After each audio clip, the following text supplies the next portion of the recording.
The requirement of 25 ohms or less resistance to ground originates from the National Fire Protection Association 780 standard, specifically for lightning protection systems.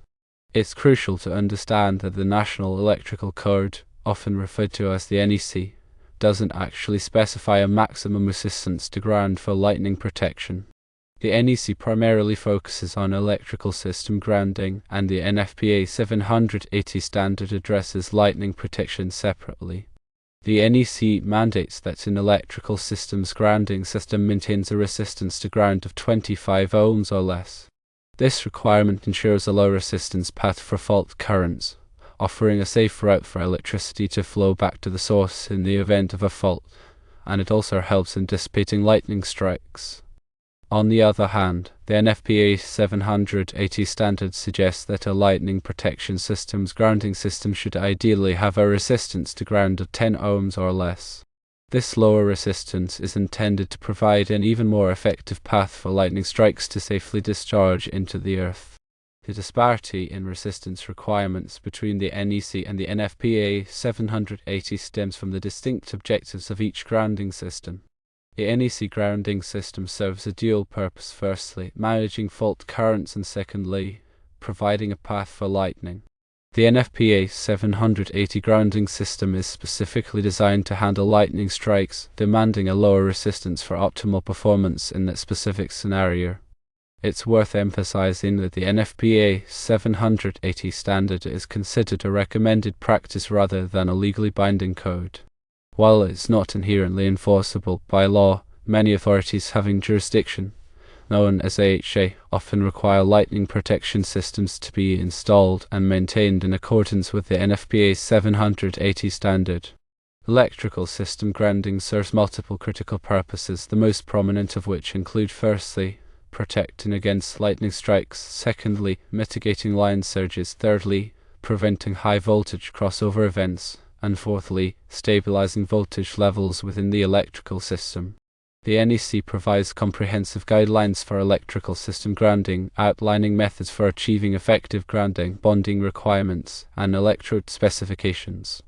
Effective grounding and bonding are essential for minimizing electrical hazards and ensuring the safe operation of electrical equipment.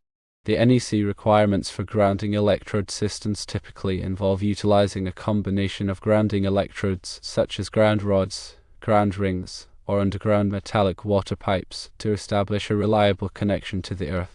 The size and type of grounding conductors are carefully specified to handle potential fault currents and ensure adequate grounding impedance. The NEC also addresses bonding requirements, which involve connecting non-current carrying metal parts of electrical equipment and systems to create an electrically conductive path. Bonding helps to equalize voltage potentials and minimize the risk of electric shock. Furthermore, the NEC includes provisions for surge protection devices, known as SPD, which are designed to protect electrical equipment from voltage surges caused by lightning strikes or other transient events. SPD diverts surge currents to ground, preventing damage to sensitive electronic components. When evaluating grounding systems, it's important to consider the specific requirements of both the NEC and the NFPA 780 standard, as applicable. The NEC provides the fundamental requirements for electrical system grounding, while the NFPA 780 standard offers guidance for lightning protection systems. Understanding the differences between these standards is essential for ensuring the safety and reliability of electrical installations.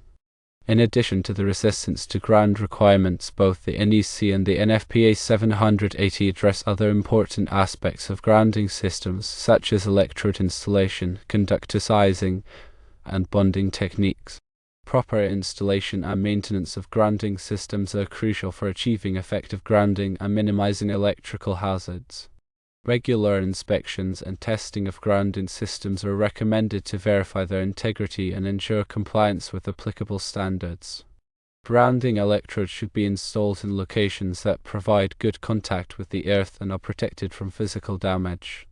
Grounding conductors should be sized appropriately to handle potential fault currents and should be securely connected to grounding electrodes and equipment grounding terminals. Bonding connections should be made using approved methods and materials to ensure reliable electrical conductivity. Surge protection devices should be installed at strategic locations to protect sensitive electronic equipment from voltage surges. Proper grounding and bonding techniques are essential for minimizing the risk of electric shock and preventing damage to electrical equipment. By adhering to the requirements of the NEC and the NFPA 780 standard, electrical professionals can ensure the safety and reliability of electrical installations. It's important to stay updated on the latest revisions and interpretations of these standards to maintain compliance and best practices. In the context of electrical safety, grounding refers to creating an intentional, low-impedance path from electrical circuits and equipment to the earth. This path provides a safe route for fault currents to flow back to the source, tripping circuit breakers or fuses and preventing electrical shock hazards. Effective grounding also helps to stabilize voltage levels and minimize electrical noise, improving the overall performance and reliability of electrical systems. Grounding systems typically consist of grounding electrodes, grounding conductors, and bonding connections. Grounding electrodes are conductive objects that are buried in the earth to establish a direct connection to ground. Common types of grounding electrodes include ground rods, ground plates, and underground metallic water pipes. Grounding conductors are used to connect electrical equipment and circuits to the grounding electrode. These conductors must be sized appropriately to handle potential fault currents and provide a low impedance path to ground. Bonding connections are used to connect non-current carrying metal parts of electrical equipment and systems to create an electrically conductive path. Bonding helps to equalize voltage potentials and minimize the risk of electric shock. The resistance to ground of a grounding system is a measure of how effectively the system is connected to the earth. A low resistance to ground indicates a good connection, while a high resistance indicates a poor connection. The NEC specifies a maximum resistance to ground of 25 ohms or less for electrical systems, while the NFPA 780 standard recommends a resistance to ground of 10 ohms or less for lightning protection systems. Regular testing of grounding systems is essential to verify their integrity and ensure compliance with applicable standards. Ground resistance testers are used to measure the resistance to ground of grounding electrodes and conductors. These testers inject a small current into the grounding system and measure the resulting voltage drop to determine the resistance. If the resistance to ground exceeds the specified limits, corrective action should be taken to improve the grounding system. This may involve adding additional grounding electrodes, improving bonding connections, or replacing damaged conductors. Proper grounding and bonding techniques are essential for minimizing electrical hazards and ensuring the safe operation of electrical equipment. By adhering to the requirements of the NEC and the NFPA 780 standard, electrical professionals can ensure the safety and reliability of electrical installations. In addition to the NEC and the NFPA 780 standard, other industry standards and guidelines provide valuable information on grounding and bonding practices. These resources include publications from organizations such as the Institute of Electrical and Electronics Engineers, the International Association of Electrical Inspectors, and the National Electrical Contractors Association. Staying informed about the latest industry standards and best practices is essential for electrical professionals to maintain their knowledge and skills in the field of grounding and bonding. Continuing education courses and professional development programs can provide valuable opportunities for electrical professionals to enhance their understanding of grounding and bonding principles and techniques. By investing in ongoing training and education, electrical professionals can ensure that they are equipped with the knowledge and skills necessary to design, install, and maintain effective grounding systems. Effective grounding systems are crucial for protecting people and property from electrical hazards. By providing a low impedance path for fault currents, grounding systems help to prevent electrical shock, fire, and equipment damage. Proper grounding and bonding techniques are essential for minimizing the risk of electrical accidents and ensuring the safe operation of electrical equipment. Regular inspections and testing of grounding systems are recommended to verify their integrity and ensure compliance with applicable standards. By taking proactive measures to maintain effective grounding systems, electrical professionals can help to create a safer environment for everyone. It is important to remember that grounding is not a substitute for other safety measures such as insulation, overcurrent protection, and personal protective equipment. Grounding is one component of a comprehensive electrical safety program that includes multiple layers of protection. By implementing a multifaceted approach to electrical safety, electrical professionals can minimize the risk of electrical accidents and create a safer working environment. Grounding is a critical aspect of electrical safety that should not be overlooked. By understanding the principles of grounding and bonding, electrical professionals can design, install, and maintain effective grounding systems that protect people and property from electrical hazards.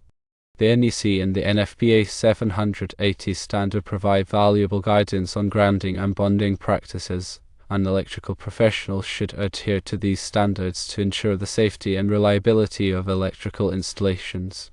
Remember that electrical work can be dangerous, and it is important to take all necessary precautions to protect yourself and others from electrical hazards. Always energize electrical circuits before working on them, and use appropriate personal protective equipment such as insulated gloves and safety glasses. If you are not qualified to perform electrical work, consult a licensed electrician. Safety should always be the top priority when working with electricity. The requirements outlined by the NEC and NFPA 780 serve distinct but complementary purposes.